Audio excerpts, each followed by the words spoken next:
Morning mga katis, no? So ito may sign tayong babasahin. Ito po yung heart, no? So ito pag napatunayan ito is mababaw lang to, no? Mga medium deposit lang kung napatunayan nating legit. Pero pag hindi to legit kasi kailangan to i-confirm sa ating customer kung legit ba yung sign na to, no? So mas maganda pag ganitong sign. So mababaw lang siya, hindi yung malalim na heart, no? Kasi pag malalim, tanilingin talaga. So malaliman. So mga ganitong sign mababaw lang. So medium deposit lang mga ganito kung napatunayan natin legit kasi may confirmation pa ako sa ating mga ka-TH. So ito po nag-send ito is ating customer, no. So nakabili siya sa atin ng homemade locator. So wala na, usul po dating locator, no. So mayroon na akong inihingi mga skits niya. So yan. Kaya may turo ko sa iyo, sir, no. Ma'am, ito pag napatunayan natin to na deposito talaga na mayroong nakabaon, mas maganda. So, kailangan ko pa ito i-confirm sa'yo. Good morning. At pala ni Sir Saldino. So, sabi niya, mukha daw akong pira. Ay, nanghingi ba ako sa'yo, sir? No. Kailan ba ako nanghingi sa'yo? So, ito. I-revives ko ang message natin. Yan, ang message. Gusto mo ako pumunta sa area mo. Ikaw yung mukhang ginto. No, ikaw yung mukhang ginto dyan.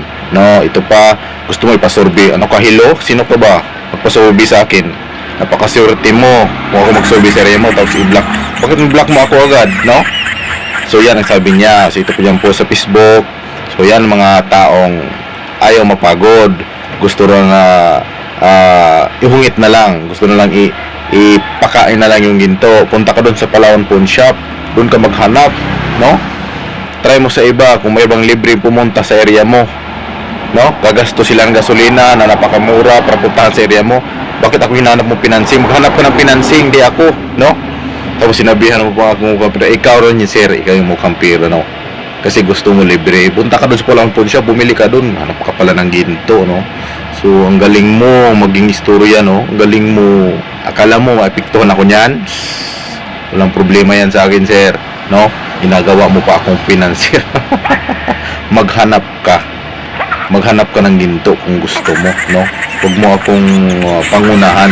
Hindi ikaw ang inuuna ko na idikod, no? Marami dyan nangangailangan. Huli ka yan papadikod, tapos gusto mo mauna ka. Gusto mo pa pumunta ako sa site mo. Gusto mo pa na ako mag-finance. Napakaswerte mo. Ikaw na talaga. Mga ganitong sign, no? Nabasahin natin ni sir, no? Ito yung mga hole. So minsan sa mga ganitong hole, sir, magkaroon to, minsan magkaroon yung mga dahon sa taas, magkaroon ng butas sa bato, no? So una sa lahat, paki-share sa ating video, sir, no, para makatulong tayo sa iba, at paki-follow na rin. So pag-usapan natin yung sign mo, sir. Sa mga ganitong sistema, sir, mayroon kasi mga puno na magkakaroon talaga ng butas ng bato, no? Ang mas maganda gawin nito, baka mamaya makatulad naman kayo ni Saldigo, no? No, ang gawin nito, sir, yung may arrow ito, yan may arrow, i-check mo kung baka mayroong another sign sa apat na direksyon. Ito, east, west, north, south. I-check mo, baka mayroong kang makikita ang arrowing na nakapunta dito. Ibig sabihin, kung mayroong arrow na nakaturo nitong bato na to, ibig sabihin legit to. Pero sa wala, up to 30 meters, wala sa apat na direksyon, ibig sabihin natural, no? So pag mayroon kang gamit, mas maganda i-detect mo, kung mayroon kang gamit, i-detect mo para mas maganda kung mayroong confirmation sa hatak. So yun lang, sir. Tapos yun sa ating video. God bless.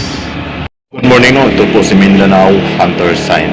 So mayroon tayong sign na babasahin, no? Napakaganda. Ito yung direction talaga, east direction. So yan, sir.